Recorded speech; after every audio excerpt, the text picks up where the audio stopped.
bienvenue à tous sur cette pause méridionale dans laquelle nous faites le plaisir d'être là alors que vous pourriez être tranquillement en train de manger. Donc, en fait, nous organisons depuis le mois d'octobre des conférences dans le cadre d'un projet d'établissement sur le développement durable qu'on a appelé Regards croisés D2C2 pour développement durable, D2 et C2 changement climatique. Donc, c'est la 4e conférence aujourd'hui. Il y en a eu 3 avant. Donc, la première, c'est Bruno Foucras qui a démarré très fort avec le Shift Project et puis toutes les questions de sobriété numérique. La 2e conférence a eu lieu sur l'eau. En fait, elles sont portées par des professeurs et puis des conférenciers de haut niveau sur des thématiques différentes que nous avons au sein du groupe. Donc, c'était avec Nicolas Roche. La 3e conférence a eu lieu sur plutôt des aspects de mobilisation et de communication. Donc, je l'ai porté avec Fabien Girandola et Magali Payen de On est prêt et puis l'affaire du siècle. Et cette 4e conférence, c'est Angèle Lavard qui nous fait le plaisir de la porter. Et elle est spécialisée en fait sur tout ce qui relève de l'éducation au développement durable. Donc, elle s'intitule « Quels enjeux pour l'éducation relative à l'environnement, au développement durable et à l'anthropocène ?» Et donc, elle a tout un plateau d'invités que je vais peut-être lui laisser le soin de présenter. On enregistre la conférence. Les conférences vont être toutes mises en ligne sous peu. Donc Bruno Foucras, notre équipe, elle a eu la gentillesse déjà de les mettre en forme et elles seront mises à disposition sur une chaîne YouTube et dans l'onglet de l'IUT. Donc voilà, cette conférence sera ensuite montée et diffusée. Vous nous laissez à peu près un mois et puis je pense, on espère moins et puis on devrait rapidement mettre tout ça en ligne. Je vous laisse la parole. Merci beaucoup Céline. Donc cette conférence, elle est faite à plusieurs voix. Donc je suis moi-même professeure des universités à Aix-Marseille, et puis je participe donc à cette conférence Véronique Chalandot, qui est enseignante en agronomie, qui va venir nous parler évidemment de la question de l'environnement et du développement durable un peu plus en agronomie, dans l'enseignement de l'agronomie. Xavier Roth, qui est maître de conférence plutôt spécialisé en philosophie de l'éducation et qui va nous parler d'enjeux de ces éducations à l'environnement, au développement durable et à l'anthropocène. Jean-Marc Lange, professeur des universités, qui est avec nous, qui lui aussi va nous parler d'enjeux spécifiques. On a également Anne-Françoise Gibert, qui travaille à l'Institut français d'éducation et donc qui est venue nous parler un petit peu plus de la question de l'éducation au changement climatique. Donc, elle est là également pour répondre aux questions. Nous avons aussi la présence de Sophie Lewandowski, chercheure à l'IRT, qui va nous montrer un petit peu des alternatives, notamment dans d'autres pays, et plus particulièrement en Bolivie. Et Catherine Sibien, qui, elle, est responsable du réseau de biosphère, et qui va nous parler de ce qui se passe dans les réserves de biosphère. Voilà, un petit panel un petit peu varié, et 3 répondants présents à l'heure actuelle, donc moi-même, Jean-Marc Lange, et puis Anne-Françoise Gilbert, qui pourront répondre à toutes vos questions. Il s'agit d'une conférence grand public. Il s'agit aussi d'un exercice nouveau pour nous, puisque on a fait mettre une série de vidéos de différentes personnes pour répondre à des questions, et donc nous allons animer essentiellement cette série de vidéos. Donc, dans un premier temps, on va d'abord parler du contexte sociétal de l'éducation. L'éducation, ce n'est pas quelque chose qui est sorti de son contexte, ce n'est pas quelque chose qui est à l'école. Céline, est-ce que tu peux mettre ta vidéo, s'il te plaît? Ça m'aide quand même de parler avec à une tête. Voilà. Là, j'ai un écran noir. Et donc, cette petite conférence commence par une toute petite vidéo très courte de Françoise, vidéo très courte de Greenpeace. Pourquoi? Parce que je veux absolument remettre, avant de parler de l'éducation, les questions de contexte sociétaux dans leur ensemble. Donc voilà, je vous laisse prendre connaissance de cette petite vidéo qui est très courte, et après on pourra embrayer sur le cœur de la conférence. Il faut avoir le courage de reconnaître que nous ne pouvons plus définir des politiques en ignorant le défi climatique, en ignorant que nous détruisons les conditions mêmes de notre survie. Toutes les décisions publiques seront désormais arbitrées en intégrant leurs coûts pour le climat. C'est au nom de la justice climatique que nous devons agir. Prenons conscience de la gravité de la menace sur les équilibres du monde. En matière de lutte contre le réchauffement climatique et de la biodiversité, il nous faut passer plus fortement encore aux actes concrets et changer en profondeur notre organisation collective, le système lui-même, pas chercher à le compenser, à le corriger, le changer nous-mêmes.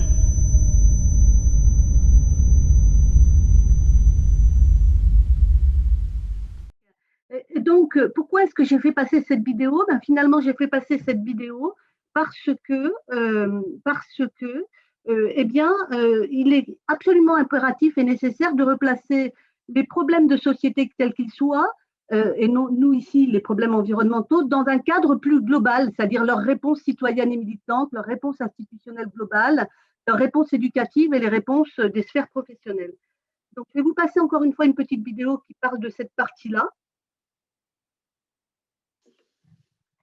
Donc, les problèmes de société, quels qu'ils soient, sont toujours pris en charge par plusieurs sphères différentes, civiles, militantes, institutionnelles, éducatives et professionnelles. Et ces sphères-là, elles vont en quelque sorte interagir entre elles.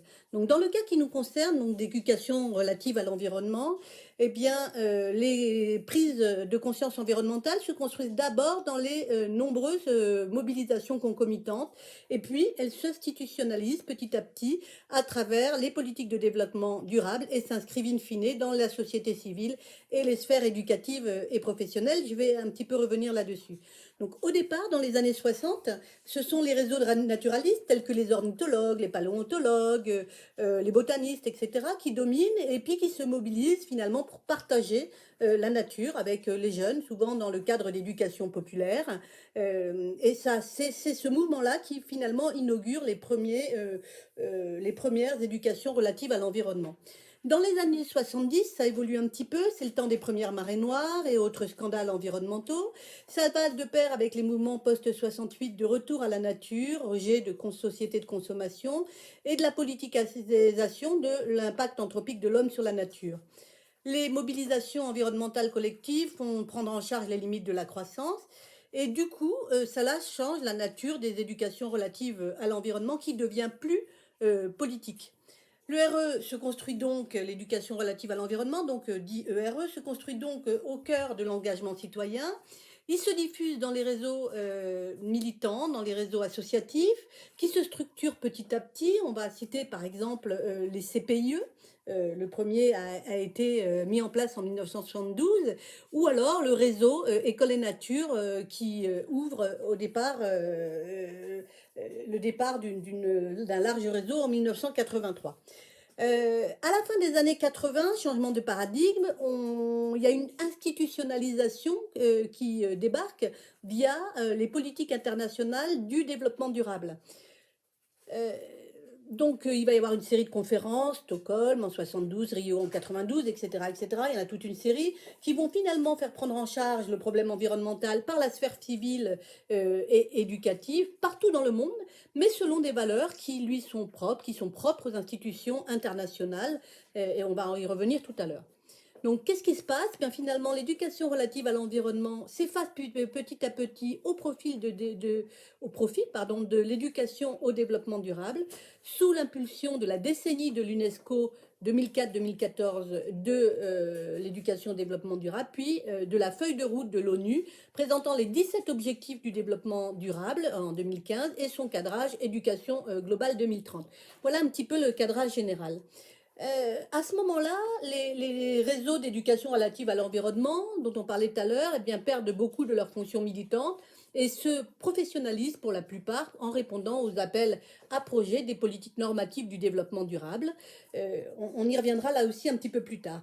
Et troisième mouvement, troisième changement de paradigme qui s'opère à l'heure actuelle, il y a une nouvelle dynamique militante qui s'instaure autour de l'urgence climatique et anthropocénique pour résoudre des problèmes qui sont perçus en tout cas par la société civile comme urgents et vient s'inscrire donc dans le paysage une nouvelle forme d'éducation aux questions environnementales et de développement qu'on appelle les KED.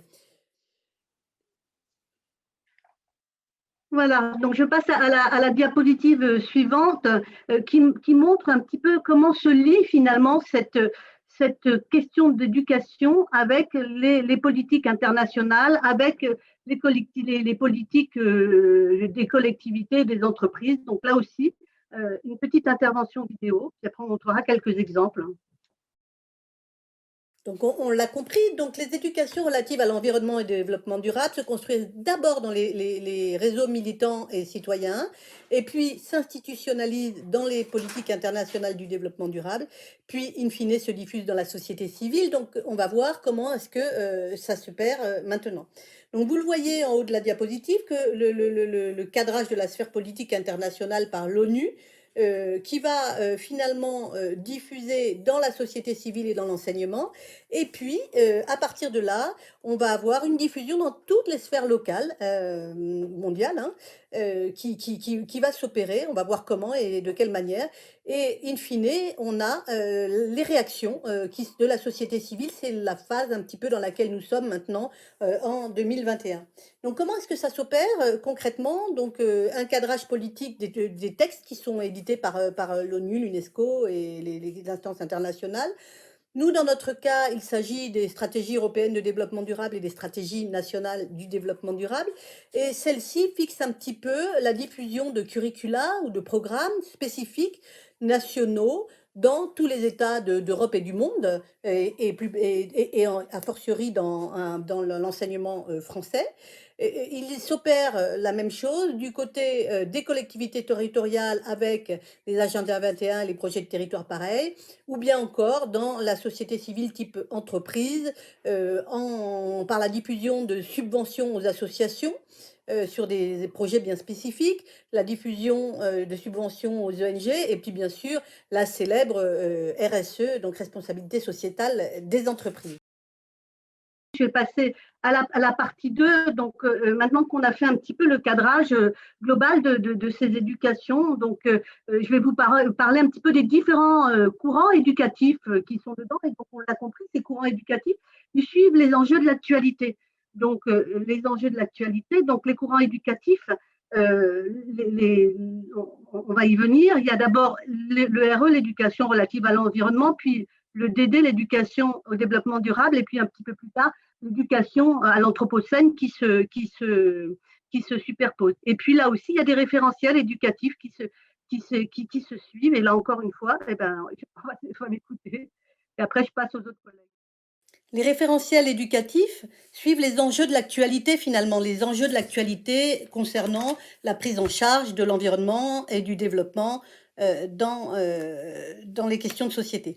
Donc, en fait, on a 3 grands courants qui se sont succédés en ce qui concerne les questions d'environnement et de développement. Le premier, donc, c'est le RE, qui correspond finalement au moment où, dans l'actualité, on prenait conscience progressivement d'un environnement fini et du fait que la Terre, finalement, ne pouvait pas s'étendre indéfiniment. Et puis, petit à petit, on a eu une prise en compte de l'impact entrepris par le politique, c'est-à-dire qu'il y a eu des responsabilités qui ont été prises et engagées, et le politique a eu son mot à jouer. Et on est progressivement passé de l'ERE vers le DD, donc éducation au développement durable, et ça constitue ça le deuxième temps fort des grands courants de l'éducation relative à l'environnement et au développement.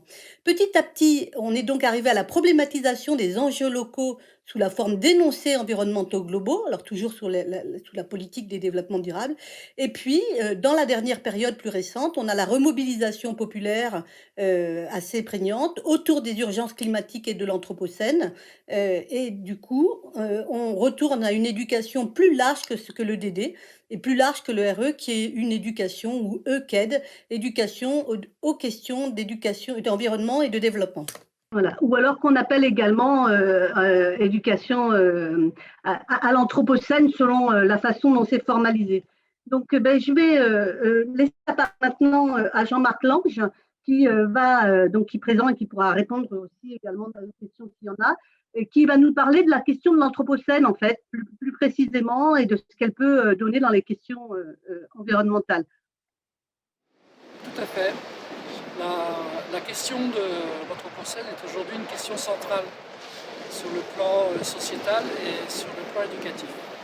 Alors, L'idée d'anthropocène, elle a été formulée il y a quelques années, très récemment, par un géochimiste, Paul Crutzen, et proposée à un collectif de géologues qui travaillent sur l'établissement des aires géologiques.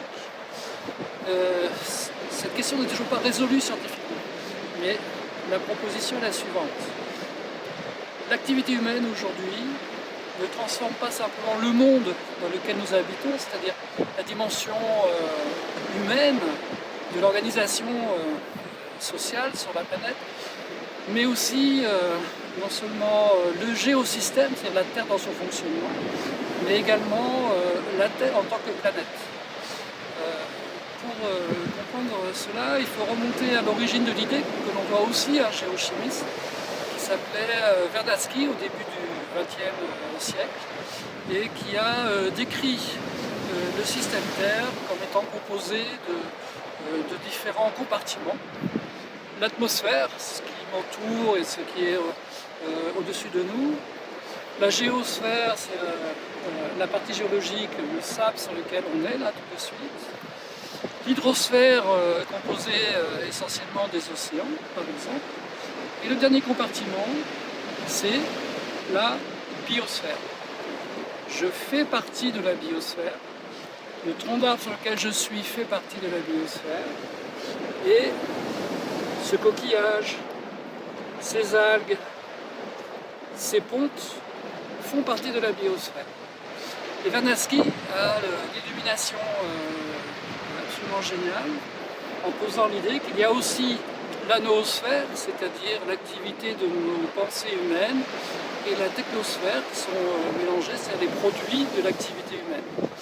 Et ce sont l'ensemble de ces compartiments qui sont aujourd'hui affectés par notre activité, ce que Crutzen propose d'appeler l'anthropocène.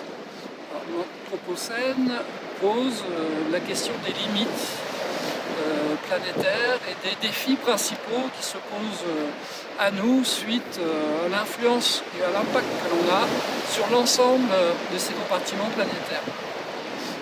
C'est ainsi que les scientifiques qui travaillent actuellement dans les sciences de la soutenabilité disent qu'il y a un certain nombre de défis que l'on doit relever. Alors non seulement ces défis sont quantifiés et identifiés, mais ils sont hiérarchisés. Et dans la hiérarchie, on parle beaucoup du changement climatique, c'est un des défis principaux, mais peut-être pas l'essentiel.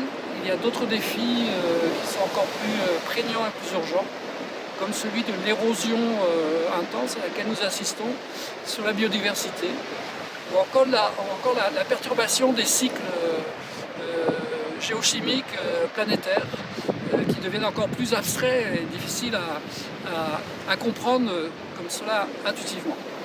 Alors en quoi tout ça a une répercussion sur la chose éducative, sur l'éducation? Eh bien moi j'y vois deux grands points principaux. D'une part, il s'agit de relever ces défis, et c'est en les apprenant, en les comprenant et en permettant de comprendre comment on peut agir dessus, que la chose éducative a, comme le reconnaît l'ONU sur les objectifs de développement durable, a le levier principal.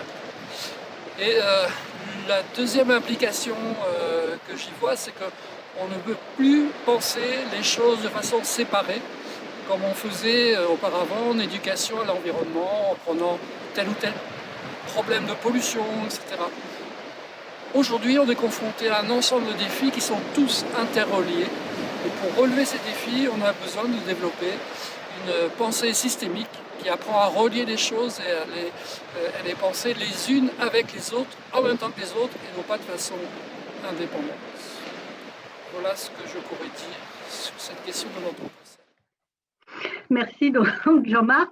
Je vais faire un tout petit résumé de ces différents courants éducatifs dont on entend parler et dans un tableau global donc, qui évolue donc, je l'ai déjà dit, en fonction des enjeux de l'actualité. Donc, on retrouve au début les courants d'éducation relative à l'environnement avec quatre grands courants également qui sont sous-tendus. Donc, les premiers sont les naturalistes, j'en ai déjà parlé tout à l'heure. Le second courant, c'est les mises en récit ou l'interprétation. Alors ça, c'est souvent utilisé par exemple par les parcs nationaux ou par les territoires, comme les réserves de biosphère, les géoparcs, ou des territoires qui ont des trajectoires spécifiques, comme la biovallée de la Drôme, par exemple. Et donc, il va y avoir une forme d'éducation relative à l'environnement, on va dire, par cette mise en récit de territoire. Et puis, on va avoir les engagés sur les valeurs collectives. Donc, les engagés sur les valeurs collectives, les courants qui sont le plus connus là-dedans sont par exemple l'écocivisme, l'écoféminisme, l'éco-citoyenneté, l'éco-pédagogie. Et en fait, ça va être des personnes qui vont porter, qui vont affirmer des valeurs ou une éthique de respect ou de responsabilité face à l'environnement, avec un combat qui peut être bien spécifique. Alors après, changement de modèle de l'ERE à l'EDD, hein, on l'a dit, avec l'institutionnalisation et puis une sorte de normative, de mise en norme, et donc ça, on y reviendra un petit peu plus tard. Et puis on tombe sur des courants d'éducation au développement durable. Donc dans les courants excusez-moi, sur l'ERE, j'ai oublié les écologies personnelles. Donc les écologies personnelles, c'est tout ce qui est épanouissement personnel au centre des préoccupations et qui s'appuie surtout sur des cultures individualistes. Excusez-moi. Donc je reviens sur les courants d'éducation au développement durable. Donc les courants d'éducation au développement durable, ils sont en gros de 3 ordres. Il y a ceux qui sont comportementalistes ou normatifs, qui ont beaucoup dominé tout à fait au début. Donc en fait, on va s'appuyer sur les bonnes pratiques comportementales, individuelles ou procédurales, qui sont très normatives. Elles vont être financées souvent par des financements publics type Agenda 21. On va se retrouver, par exemple, avec comment trier les déchets dans un établissement scolaire, typiquement dans ce volet-là. Et puis, dans les courants d'éducation au développement durable, il y a aussi les systémiques. Donc, souvent, ils s'organisent en résistance au premier, contestent la question comportementale et la finalité comportementale de l'éducation. Et puis, ils vont finalement consister à confronter l'éducation au développement durable à la pertinence des temporalités, des catégories spatiales, et envisager cette éducation au développement durable d'une manière un peu plus complexe. C'est ce que vient de nous faire Jean-Marc Lange tout à l'heure, par exemple.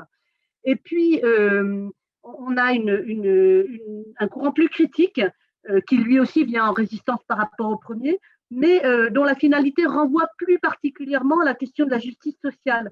Donc, ça peut prendre une caractéristique très, très, très critique.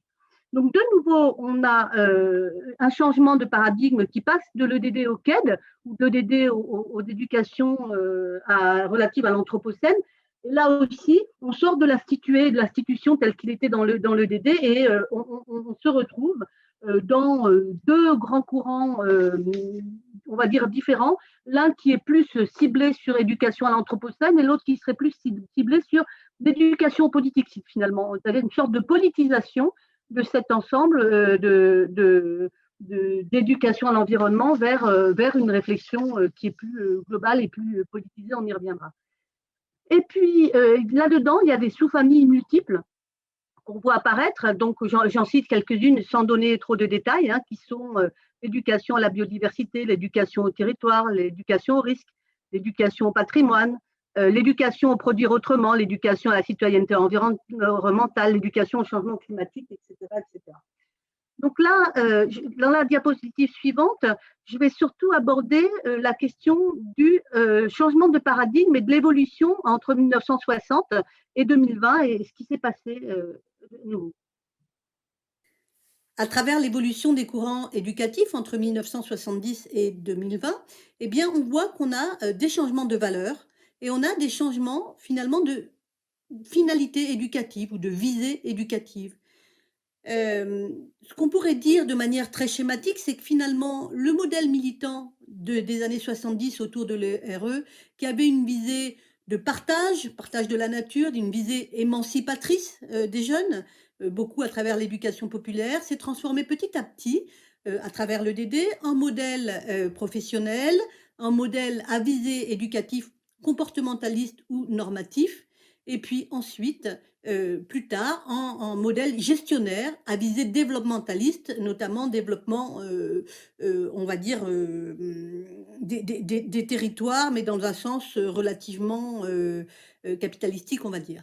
Et puis, petit à petit, on a, dans les années 2020, quelque chose d'autre qui revient et on a une visée plutôt de citoyenneté politique et de prise en charge de la question de la responsabilité par le citoyen et qui s'exprime par rapport dans le dernier mouvement. Voilà, alors tout ça, c'est pas une vue de l'esprit, hein, c'est pas, c'est toutes ces évolutions-là, c'est pas une vue de l'esprit, ça a des incidences partout, dans tous les endroits où on va finalement éduquer à l'environnement. Donc, puisqu'on est dans une conférence IUT, j'ai utilisé une image de l'évolution d'un curricula ou d'un programme d'enseignement de licence environnement hein, de l'IUT, l'évolution qu'elles ont eue entre 2000 et 2020. Vous voyez qu'il y a des enseignements en hausse et puis des enseignements en baisse. Et dans les enseignements en baisse, finalement, on retrouve tout ce qui est biologie, sciences du vivant, géologie, connaissance des sociétés. Et puis, dans les enseignements en hausse, eh bien, on va se retrouver sur des conduites de projet, sur du développement durable, sur la spécialisation autour de la durabilité, sur les diagnostics de territoire, etc., etc. Donc, ce qu'on voit bien, c'est qu'effectivement, il y a une évolution de tout l'enseignement partout. Hein, parce que là j'utilise l'exemple de l'IUT, mais c'est vrai aussi dans l'enseignement secondaire, dans tout type d'enseignement, qu'il y a une évolution des programmes à l'intérieur avec ce glissement de l'environnement vers le développement durable en particulier. Et ça, c'est vrai aussi dans des éducations associatives. Hein, on voit un petit fascicule sur les éducations non formelles à l'environnement.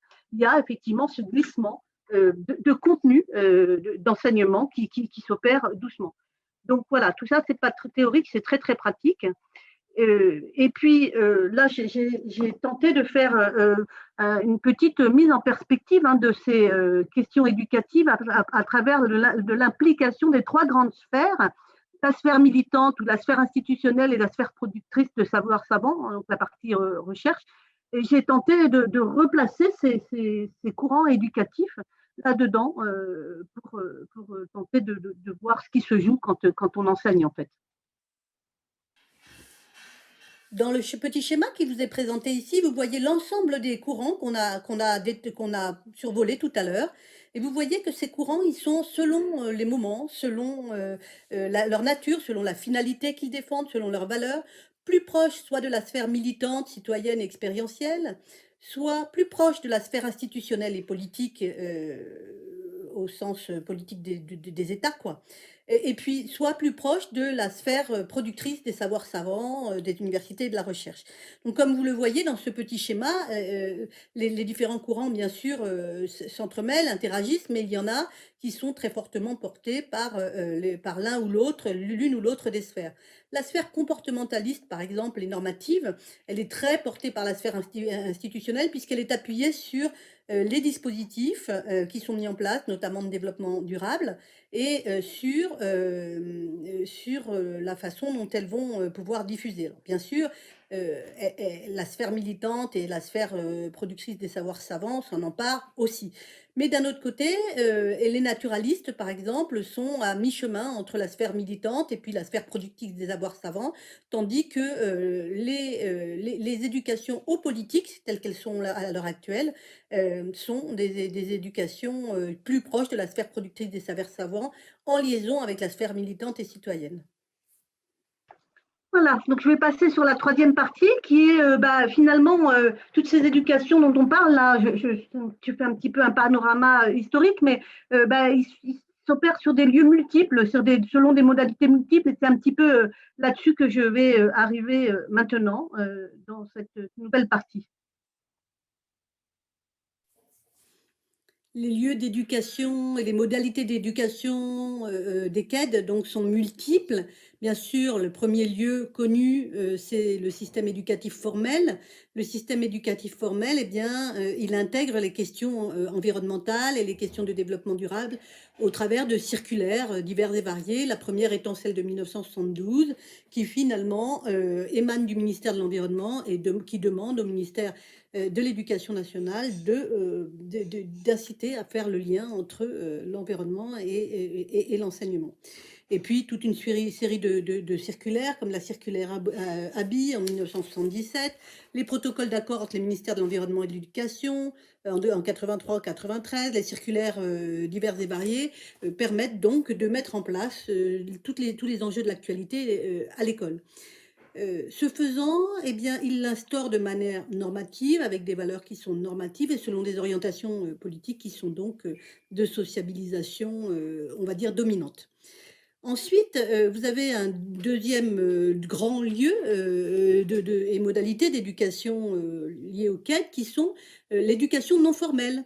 L'éducation non formelle, eh bien, ça peut être des réseaux d'apprentissage tout au long de la vie, des réseaux d'éducation permanente, ça peut être des associations militantes relatives à l'environnement par exemple, ça peut être des musées aussi, considérés comme des lieux éducatifs, ça peut être des ONG, ça peut être des formations liées à des branches d'activité ou des branches de métiers spécifiques qui vont éduquer au développement durable selon leur focale particulière de métier. Ça peut être aussi l'éducation socio-scientifique, l'éducation populaire, les tiers-lieux maintenant qui apparaissent comme des lieux d'éducation assez importants.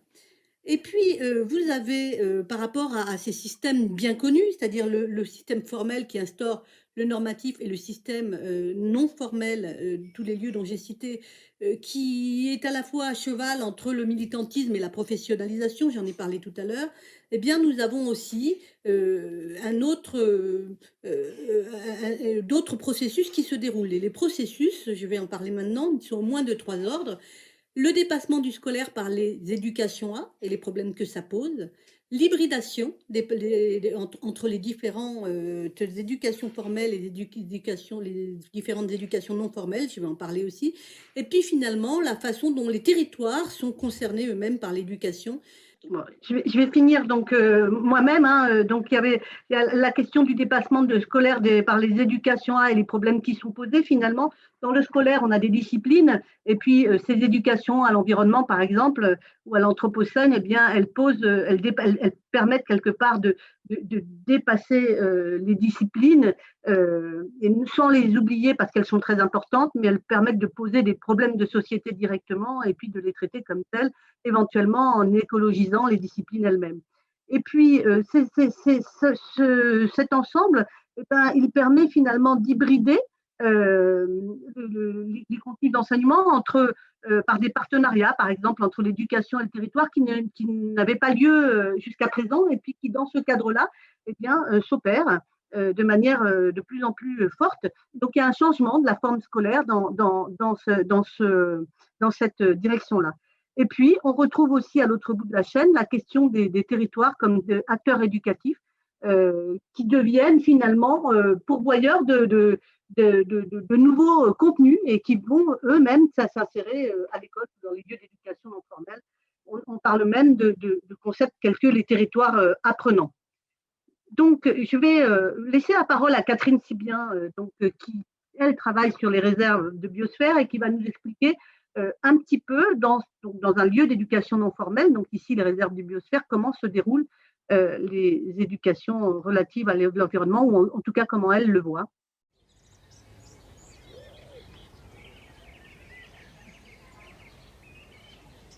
Les réserves de biosphère mènent différents projets pédagogiques en direction des publics scolaires, soit de leur territoire, soit des territoires adjacents. En fait, elles ont rarement le personnel en interne pour faire elles-mêmes les projets. Mais elles fédèrent les acteurs pédagogiques des territoires pour construire une offre pédagogique qui sera adressée aux établissements scolaires du primaire, du secondaire, de la région. Et les enseignants vont pouvoir choisir les activités qu'ils souhaitent mener. Alors ces activités, quelles sont-elles ? D'abord, elles ont une grande constante, c'est qu'elles vont se faire sur le terrain. Il s'agit d'amener les gens dans la réserve de biosphère, qui découvrent son patrimoine naturel, culturel, ce qu'ils font les gens, comment ils travaillent, etc. Et puis les approches des activités qui sont menées sur le terrain, elles peuvent être d'ordre très différent. Donc elles peuvent être d'ordre artistique, et faire appel à la sensibilité des jeunes, donc faire construire des œuvres d'art dans la nature avec des objets de la nature, ou des fruits par exemple. On fait de très beaux tableaux avec des pommes ou avec des mangues, Elles peuvent être d'ordre ludique, on va s'amuser, on va faire des jeux de pistes, des choses comme ça. Du coup, on va prendre du bon temps et on aura envie de recommencer. Elles peuvent être d'ordre scientifique et avec des mesures à faire, comme par exemple le cas de projets de sciences participatives où les enfants vont être conduits à prélever des données dans la nature qui alimenteront des bases de données soit de la réserve de biosphère, soit des bases de données nationales qui s'intéressent à la biodiversité, au changement climatique. Les réserves de biosphère, elles se font les promoteurs des programmes de sciences participatives qui existent au niveau national comme Viginature ou l'Observatoire du climat, mais également certaines organisent des projets de sciences participatives en fonction de leurs propres besoins. Je vais prendre un exemple. Dans la réserve de biosphère des Vosges du Nord, un des enjeux de biodiversité est la présence de bois mort en forêt. Le bois mort qui porte une biodiversité très intéressante. Seulement, qui c'est qui va être capable d'évaluer la quantité de bois mort en forêt? Donc il y a un projet qui a été monté avec des collèges et qui vise sur des parcelles expérimentales à ce que les élèves contribuent à mesurer la quantité de bois mort en forêt. Alors c'est un projet qui à l'intérieur de l'établissement fait intervenir le professeur de sport, le professeur de mathématiques parce qu'il faut calculer des volumes avec des bouts de branches donc c'est pas si facile, évidemment le professeur de sciences et donc les enfants vont aller pratiquer ça en forêt, reçoivent bien sûr un chargé de mission de la réserve de biosphère qui leur explique tout l'intérêt des mesures qu'ils vont faire et les données qu'ils collectent vont être riches d'enseignements pour la réserve de biosphère et la gestion de ces forêts. Un élément important également de ces aspects d'éducation et développement durable dans les réserves de biosphère, c'est la possibilité de s'inscrire dans une activité de réseau en travaillant avec d'autres réserves de biosphère. L'activité, le projet le plus fréquent dans ce domaine, c'est la mise en place de jumelage entre classes de réserve de biosphère. Donc, 2 classes de réserve de biosphère vont choisir un sujet et travailler ensemble sur ce sujet tout au cours d'une année. Ça va impliquer beaucoup de préparation dans chacune des classes, des échanges entre les 2 classes, et ça permet de travailler différentes disciplines au travers de quelque chose de concret. Il va s'agir d'être capable pour une classe de raconter à ses copains qui sont de l'autre côté comment est sa région, quelle est sa nature, qu'est-ce qu'ils font les gens. Donc ça implique d'abord d'avoir compris, d'avoir vu, et puis après d'être capable de le raconter aux autres. Alors ça fait travailler le français, ça fait travailler les sciences naturelles, ça fait travailler l'expression écrite et orale, il faut prendre des photos. Donc ça permet d'avoir des projets intégrés et qui sont amusants, où les enfants prennent du plaisir et c'est bien de cette façon-là qu'on a envie de recommencer et qu'on s'éduque vraiment.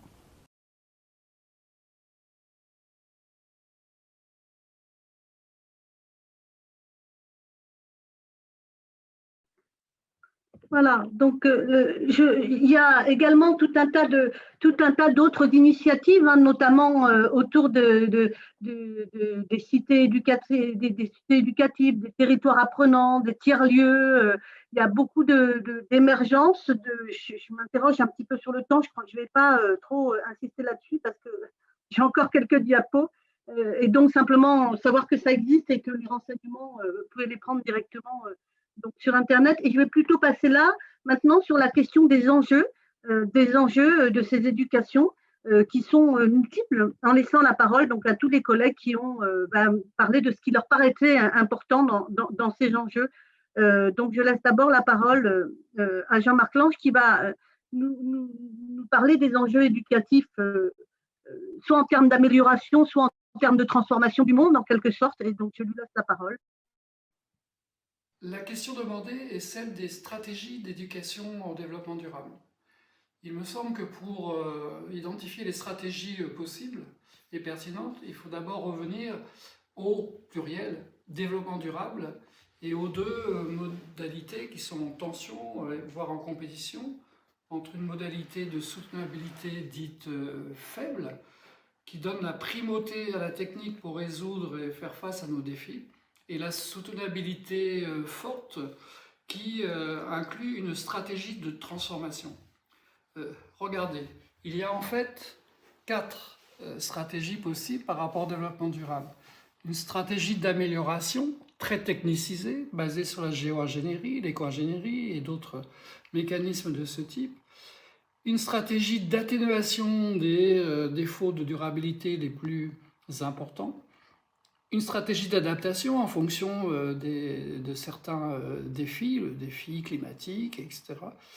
Mais il y a aussi la possibilité d'une stratégie de transformation de la société.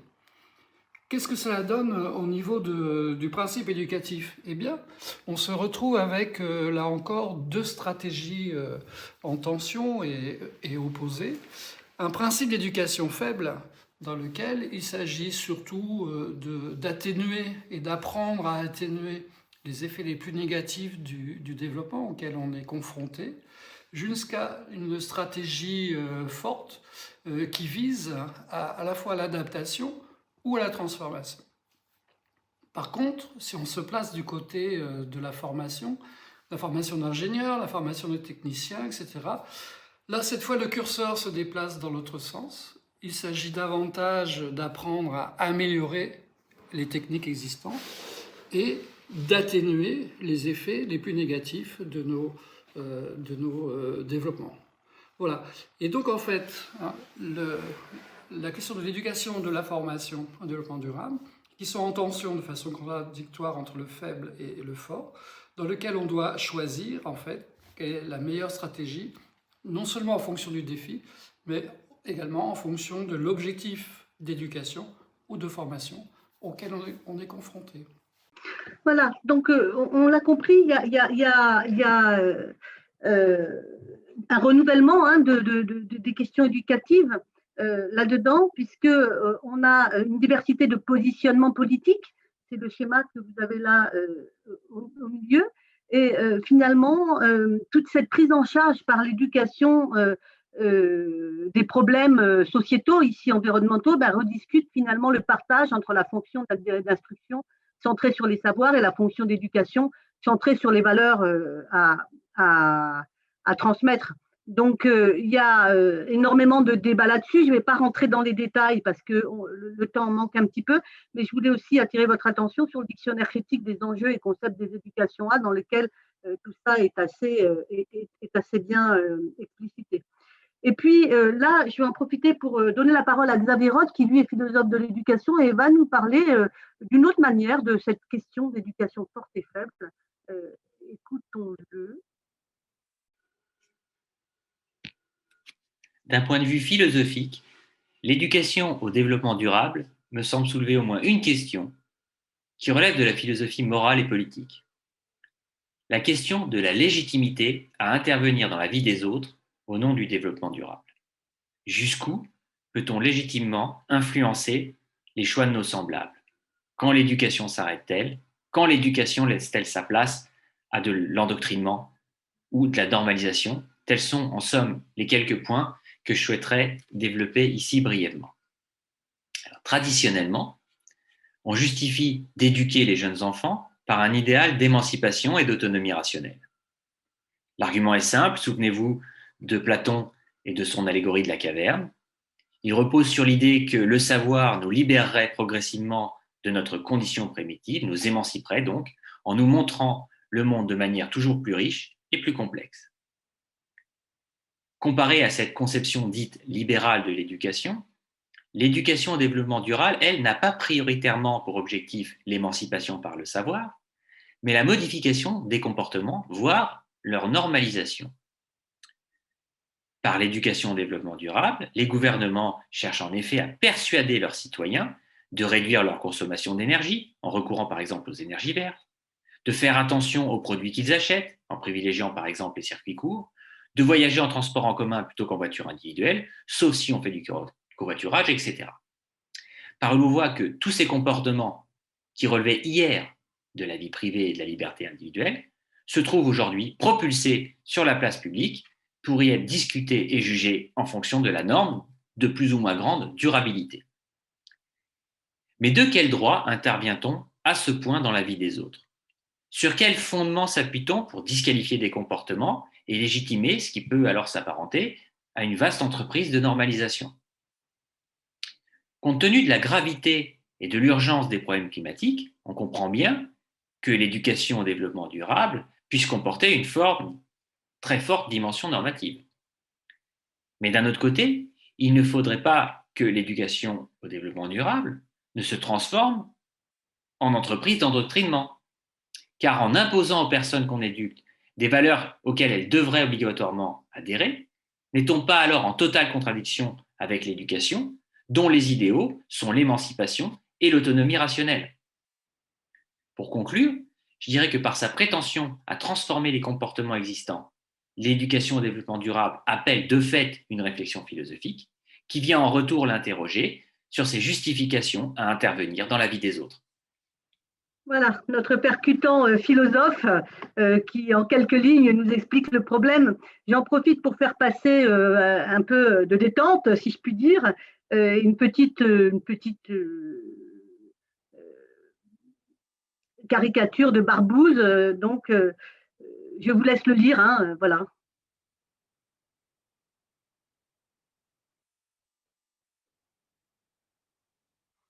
Voilà, je vous en fais passer une autre sur l'Europe plus responsable. Donc, vous avez des migrants qui sont en train de se noyer, puis vous avez l'hélico de l'Europe qui nous dit « Merci de vider vos poches de toute matière plastique avant de vous noyer. C'est extrêmement mauvais pour la santé, pour la mer, pour les mers et les océans. » Voilà, c'est un petit clin d'œil pour se détendre, on va dire. Mais néanmoins, ça me fait venir à autre chose, c'est à la fois la fragilisation des légitimités scolaires et éducatives, et à la fois celle des alternatives possibles éducatives. Donc, dans la fragilisation des légitimités scolaires et éducatives, eh bien, on se pose quelques questions, et là, elles sont là, les questions, c'est comment mettre en place une démarche éducative appuyée sur des savoirs de référence transversaux et incertains, faisant l'objet de débats socio-scientifiques, puisqu'on n'est pas tous d'accord, et on a vu qu'il y avait des postures politiques.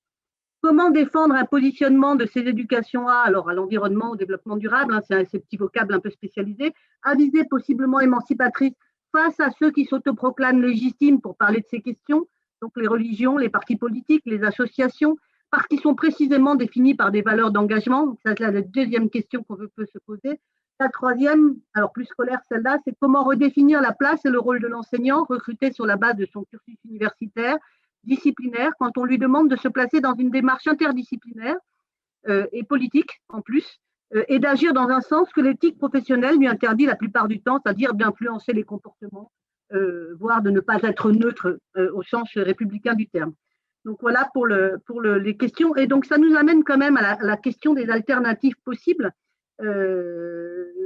Les alternatives possibles, là encore, je vous mets une petite caricature, hein, voilà, moi je, nous, on a dit pas de politique, c'est un petit clin d'œil.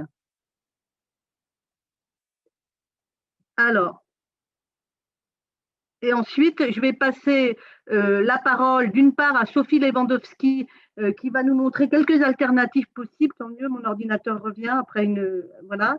Puis à Véronique Chalandot et enfin à Anne-Françoise Gibert sur des alternatives, des façons de voir possibles. Donc là, elle nous emmène dans un autre pays, Sophie.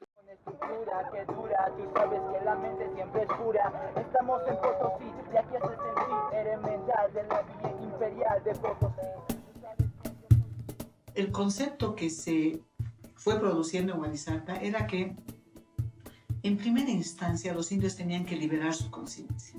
Un pueblo puede tener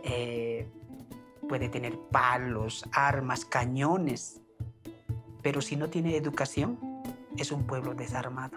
No nos tiene que preocupar que aprendan tal o cual cosa, nos tiene que preocupar que aprendan a aprender. A mí siempre me ha parecido que la libertad es una cuestión individual. Y en la escuela he aprendido que la libertad es una cuestión profundamente comunitaria. ¿Les aconsejarían a otras personas, a otros jóvenes de venir al colegio? ¡Sí!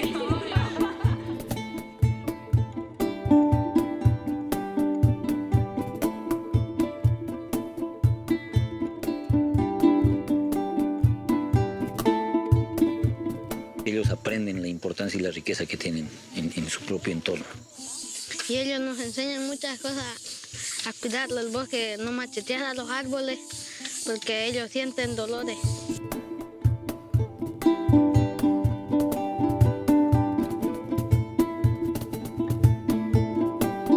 Ir desarrollando en ellos, uno, la comprensión y otro, la compasión.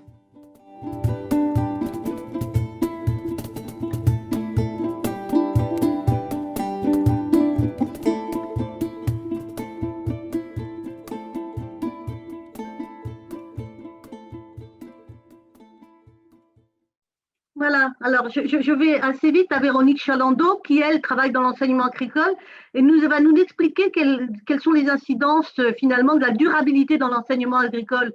Et ce qu'elle va nous expliquer, elle va nous montrer un exemple concret là, c'est que dans l'enseignement agricole, la durabilité, c'est aussi tenir compte des contextes, spécificités des territoires, des acteurs et des démarches participatives montantes, et pas seulement apprendre la technique agricole. Écoutons-la.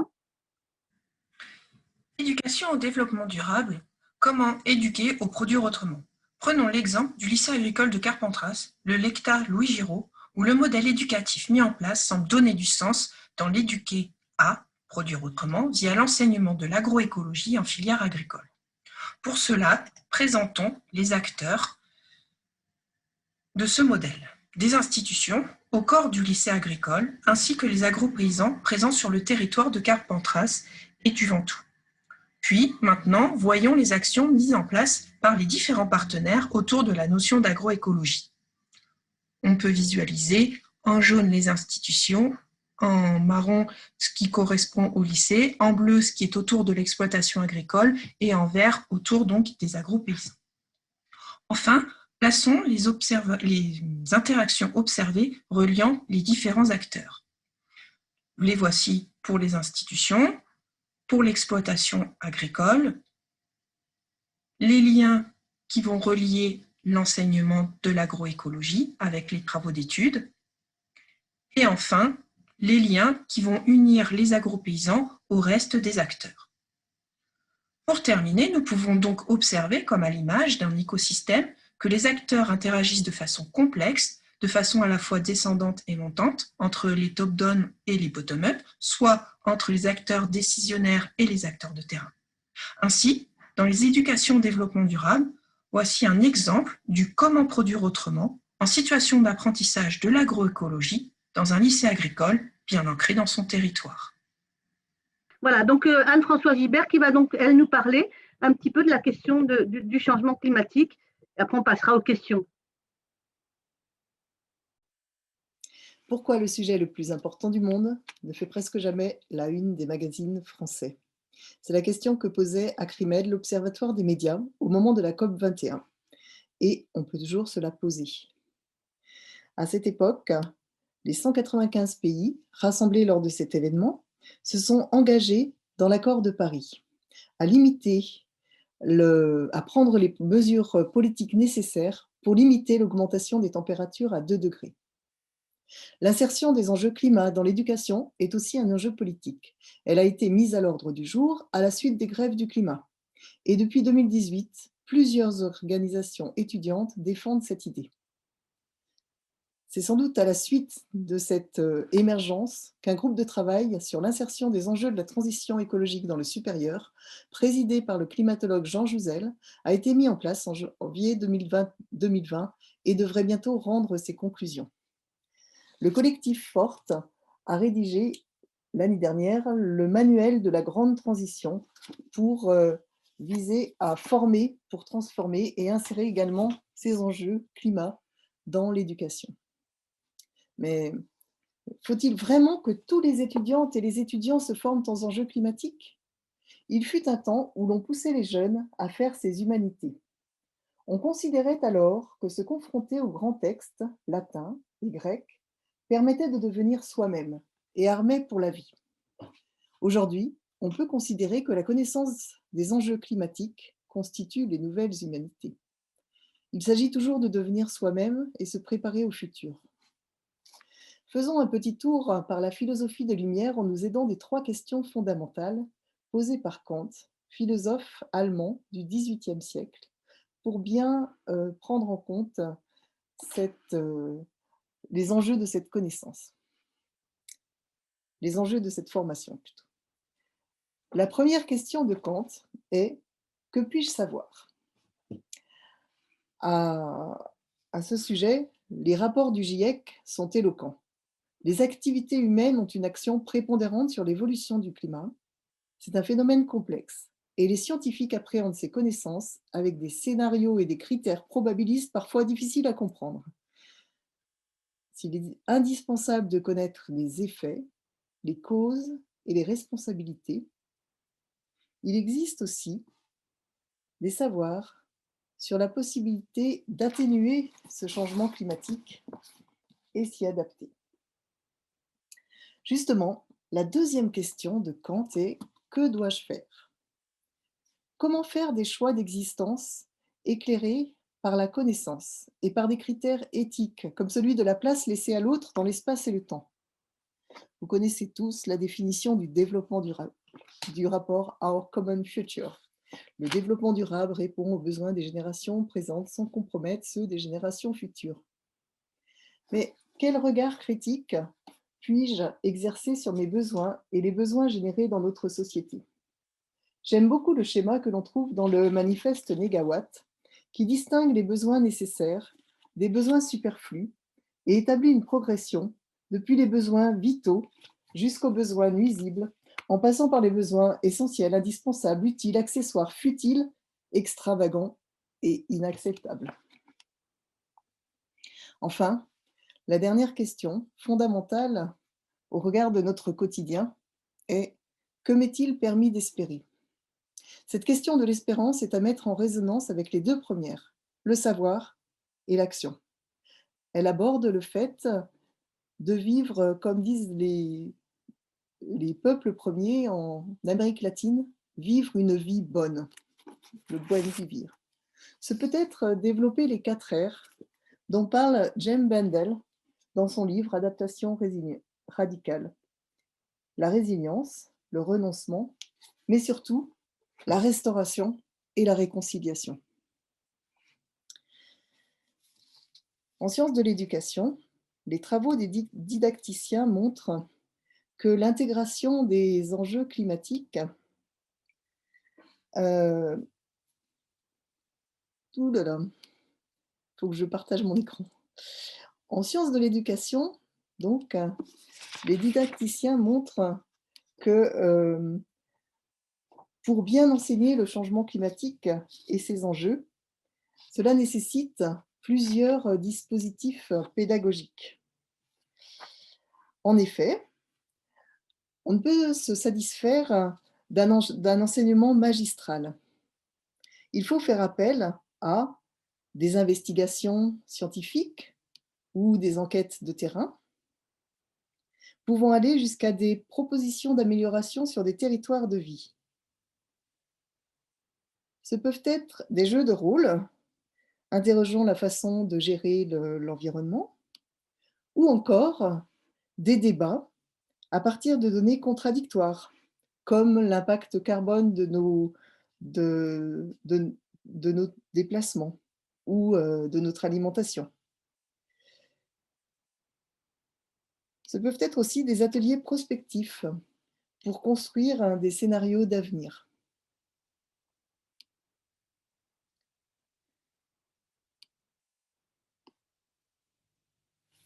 Et aussi pour élaborer de nouveaux récits. Toutes ces pratiques offrent des espaces d'argumentation. Elles requièrent une qualité de relation avec les autres. Elles peuvent aller jusqu'à des réflexions et des travaux sur la pertinence des choix politiques et celle de la législation.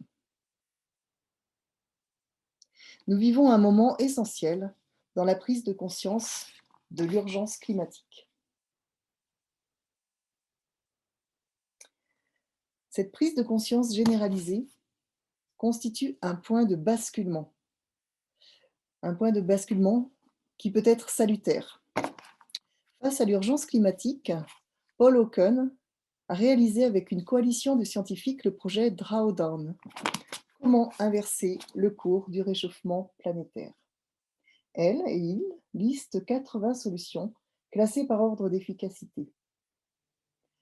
Alors nos choix alimentaires, nos choix énergétiques, l'agriculture ou la foresterie régénératrice y occupent une place prépondérante.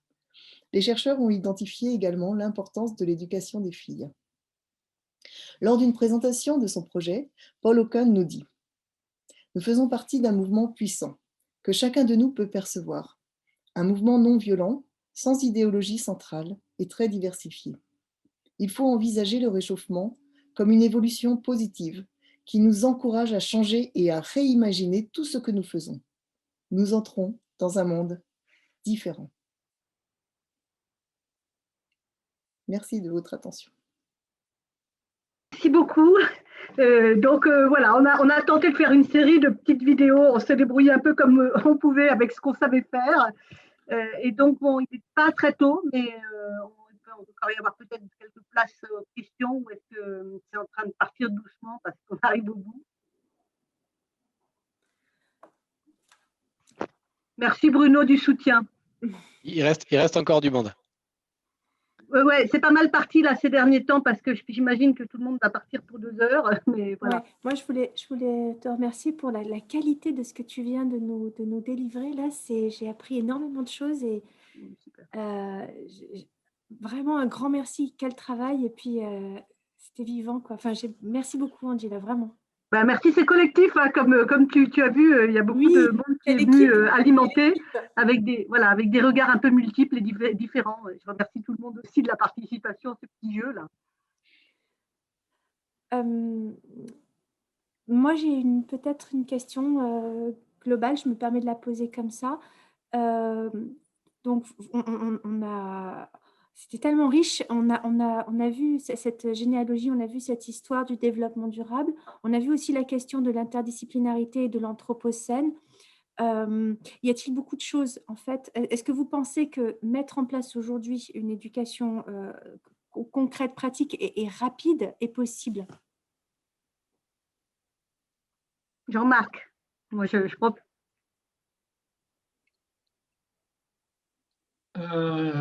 Merci pour cette question qui va demander 2-3 heures